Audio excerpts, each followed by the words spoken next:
In this video tutorial, I'm going to share it to you on how you can fix X3D Audio 1 underscore 7 DLL missing on your Windows 11. So let's get started.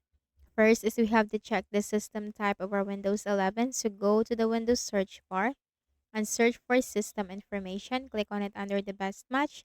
Take note of your system type and simply open a browser, any browser on your Windows. Search for Visual C++ Redistributable and hit enter. Click on the first option. Scroll down and click the download link corresponding to your system type and simply install the latest Visual C++ to your Windows 11. Step 2. Open a browser again and search for the missing DLL. Just put download, hit enter, click on the first option. Scroll down and click the download button corresponding to the architecture or the system type of your Windows and wait for this to be downloaded. Once downloaded, it will appear from here. Click on the folder icon.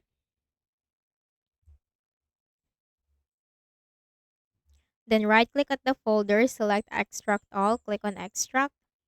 Copy the DLL file, right click and then copy. And go to this PC on the left pane, double click on the Windows C drive, scroll down to the Windows folder. Locate the System32 folder. Here it is. Right click and then select paste. Click on replace the file in the destination. After doing so, close the remaining windows, then right click at the start button, shut down or sign out and restart.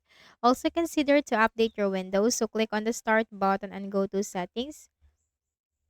From the list of options on the left pane, click on Windows Update and simply click the button right here. Okay, so make sure that your Windows is up to date. So I hope this video helped you. Kindly please do not forget to hit the like button and subscribe to this YouTube channel. Thank you for watching the video.